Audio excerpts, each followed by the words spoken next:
I'm Mike, and guess what? Jalene is not here, but we both love to fast, and we got Wendy here with us, and she is going to be the star, the co-host, and the star Well, of this anniversary video because yes. because I'm coming up on my 1 year anniversary.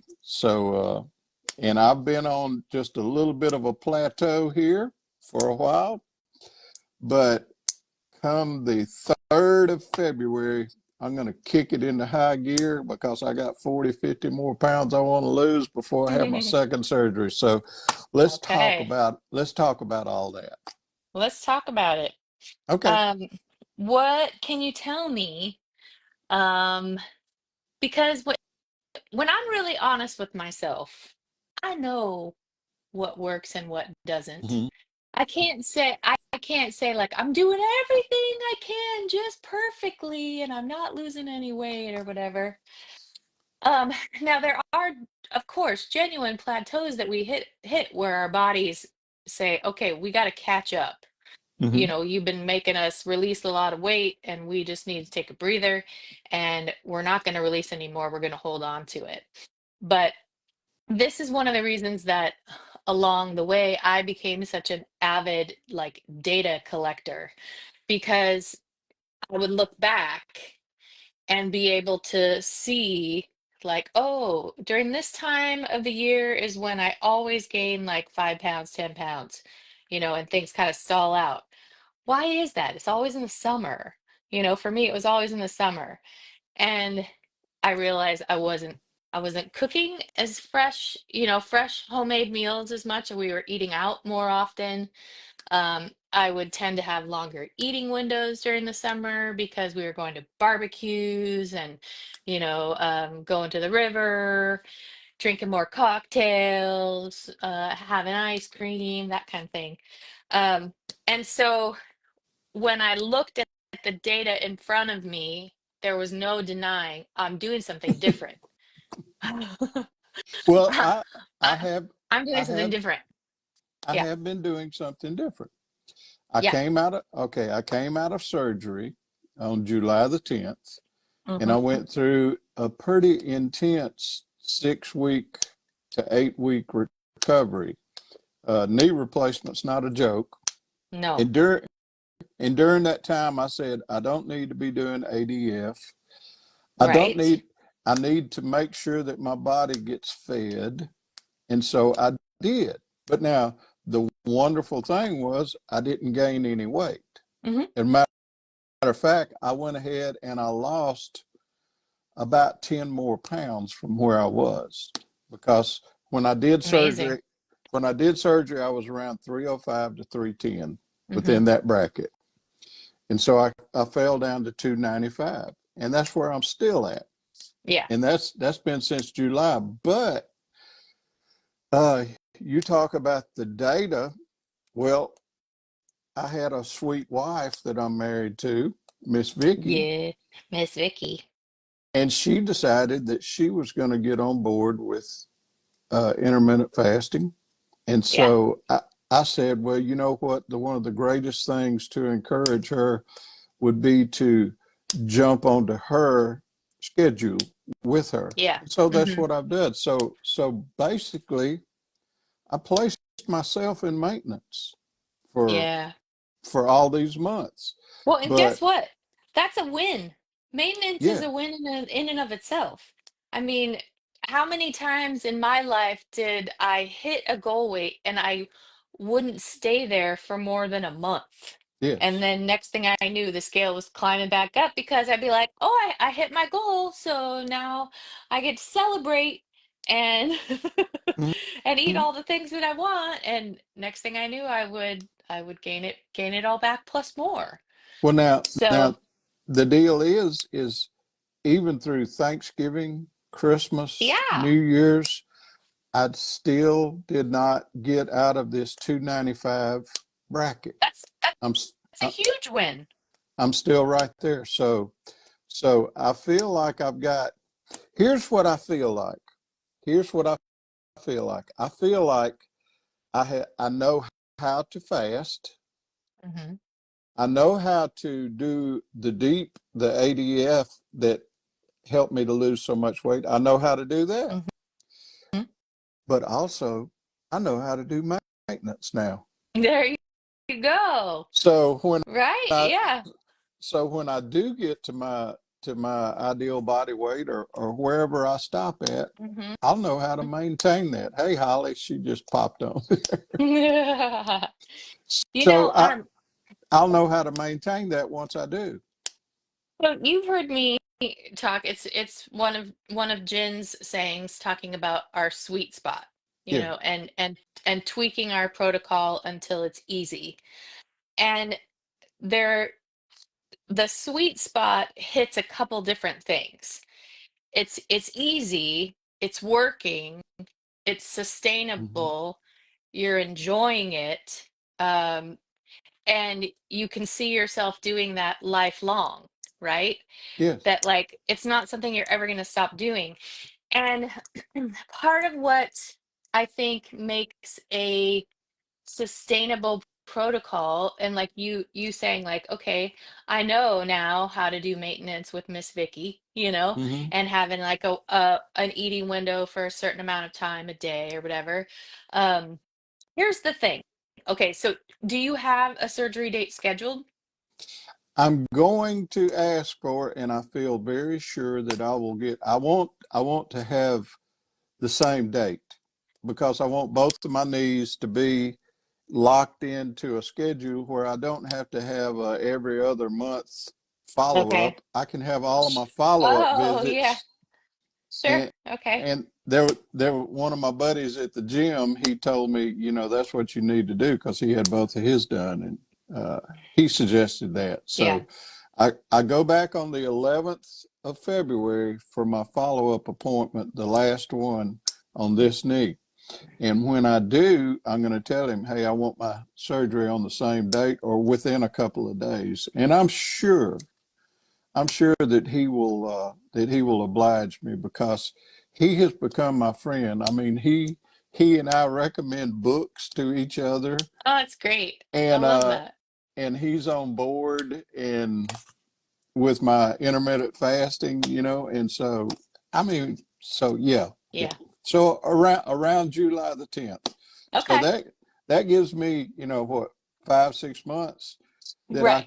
that I can really tighten up, do some ADF, and I, I don't think 40 pounds is going to be a problem at all during that time Well, period.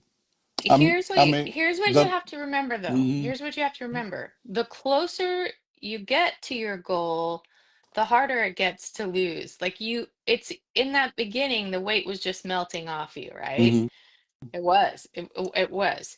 And it becomes kind of addictive to like want to see that scale moving, and you have this like number goal in your head.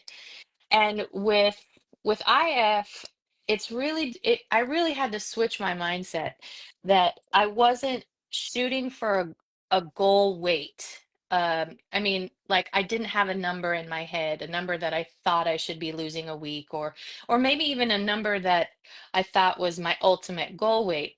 What my goals became were the effort that I wanted to put in. My goal was my effort. So not like, I'm okay, I'm this, I'm writing that down. yeah, because Go ahead.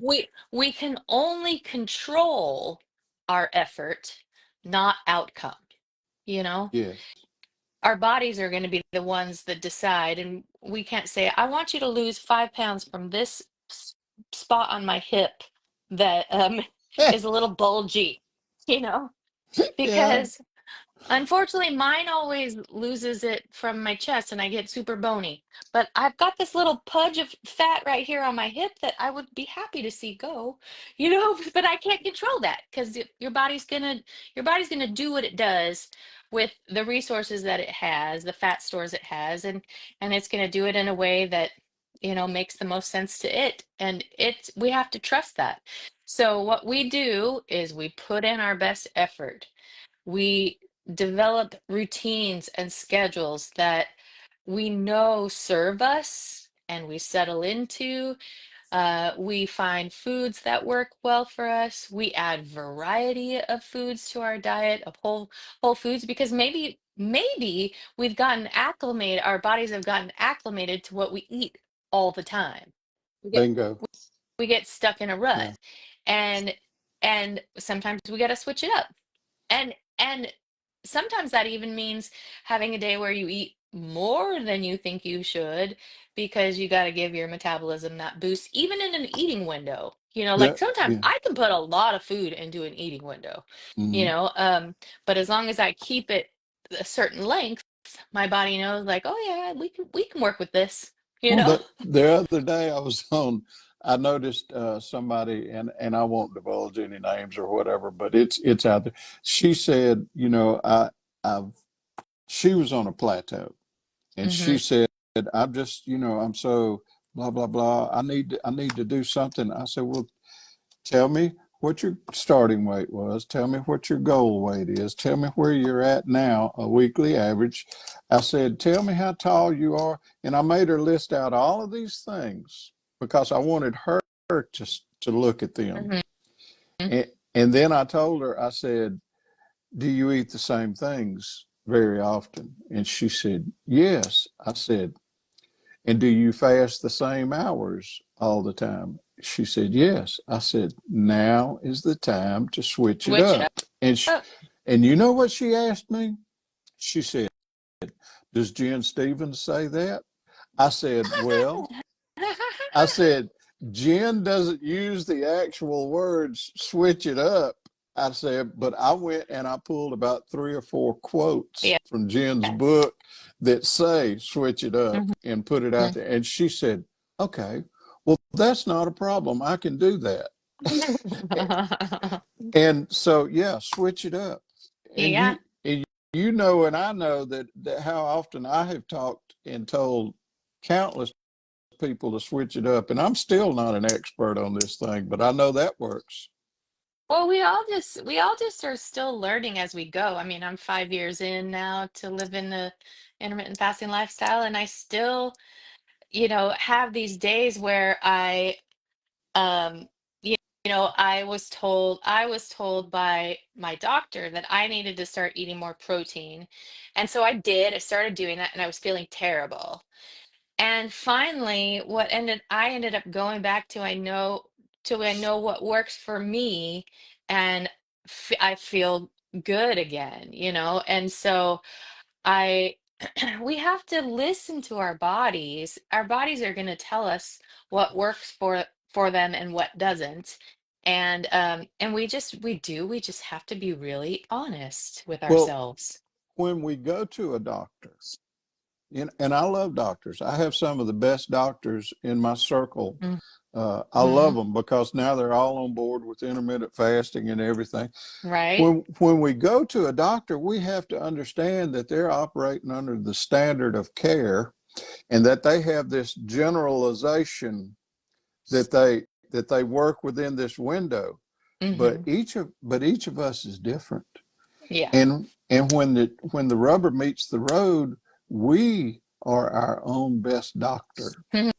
Mhm. because we know what works for us, just like you were Mhm. talking about, you Mhm. know? Yeah. Yeah. Well, I think you have the tools already. You know what works for you. The other thing too is that, like,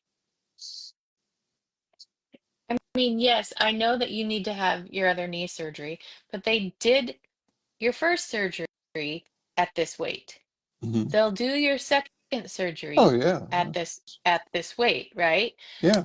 You are also living this lifestyle out now with your beautiful bride and making that sustainable as a couple. If this is your routine and you do it together, you can also change up the foods that you're eating in the current window that you have. Mhm. Maybe go more low carb, um maybe add more plant foods or whatever. I know that you eat pretty healthy anyway, but switching up the food you eat in your eating window might also be an option for you so that you can continue on the same protocol with Vicky, you know. Mhm. It's just, and you could try both out and see what works, what works for you, how you feel your best or whatever, because um there's no wrong answer when it comes to intermittent fasting. No. um as far as long as you're keeping your fast clean and focusing on getting in whole nutrient dense foods over UPF and sugar and junky stuff. um, but like you also don't have to beat yourself up because each day is a brand new day to start over. And I love that. I mean, more than anything, I love that. I, because we always have said like today's a new day and a fresh new start or whatever. But there's something about a clean fast that makes it really feel that way. Yes. I don't know if you understand. Do you The understand what I'm cl- saying? I don't. I get upset when people want to mess with the clean fast because Mm-hmm. it's it's the most marvelous thing. Mm-hmm. It really truly is the most marvelous thing when you're just,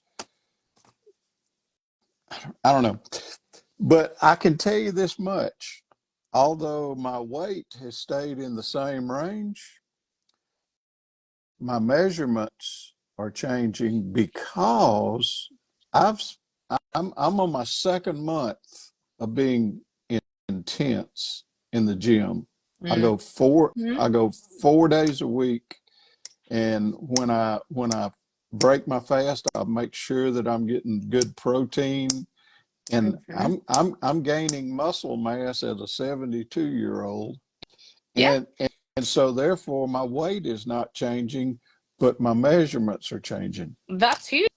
That's body recomposition Yeah, at work, yeah. and you cannot discount that as progress No, because just because the I'm scales don't not. move, it's not your only measure of success. And I often notice because I lost 140 pounds total.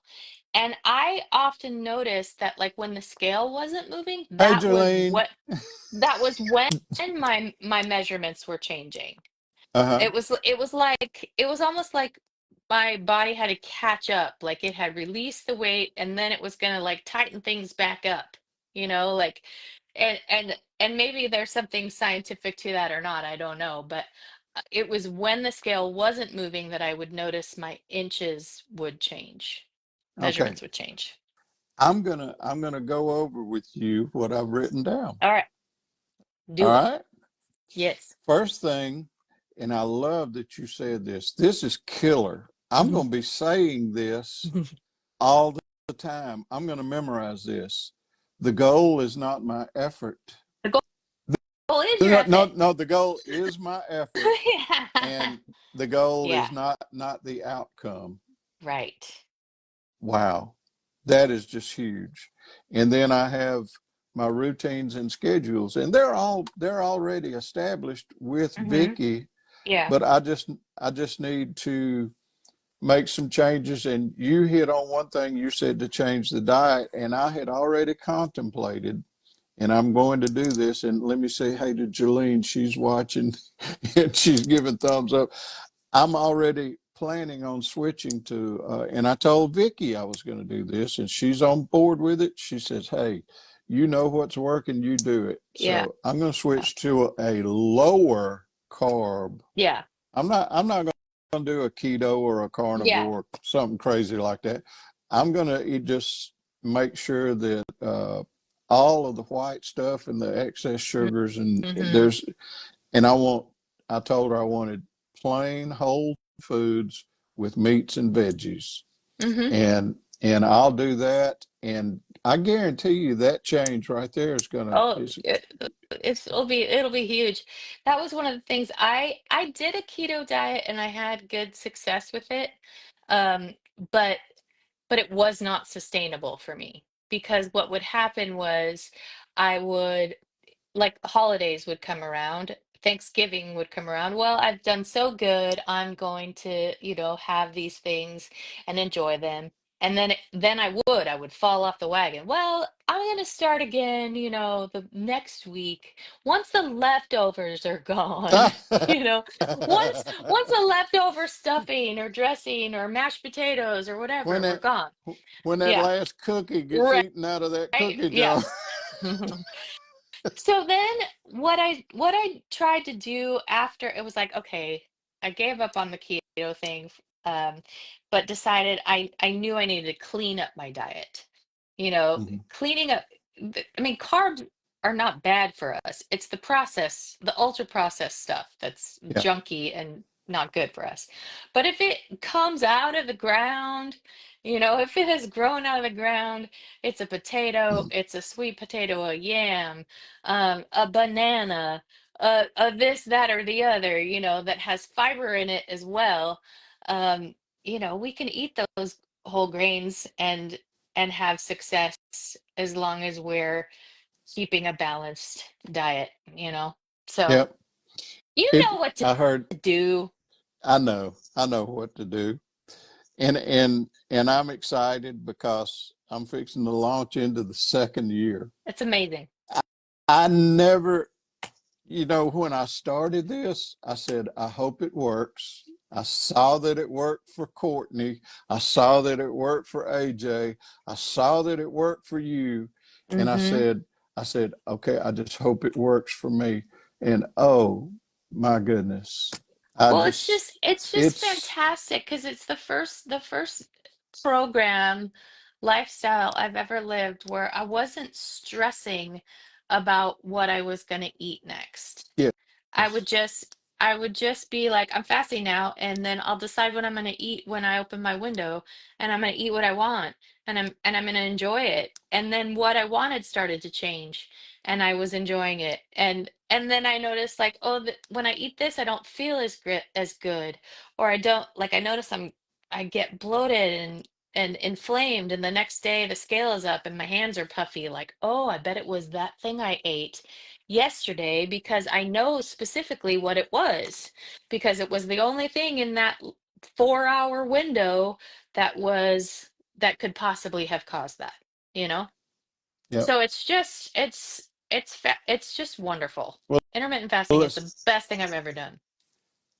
I've got my marching orders all Good written job. down, all written down in red. And we're going to wrap this thing up, Wrap it and up. we're going to say goodbye. And Jalene, we love you. We Yes. truly do, and we hate that you weren't feeling good, but we went ahead because you told us to. And this is going to be a wonderful episode that's going to help a lot of people. It really is when they watch this. And just like always, I will pull this off of the Facebook Live and I'll edit it and then put it on the YouTube channel. So Cool. it'll be there. It'll be there forever. Well, as long as YouTube is there. And make But sure you post to my group too. I will.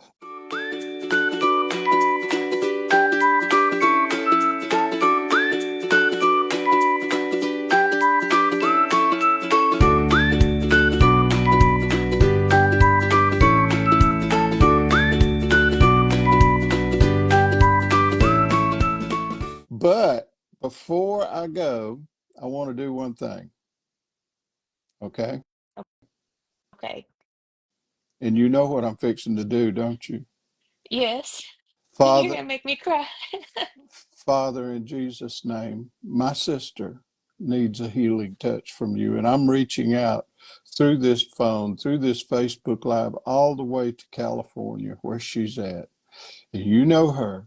You know her body because you created it. You know what's going on inside of it. And I ask you to bring her the healing that she so needs so that she can stand and be a living testimony of your power, your grace, and your love.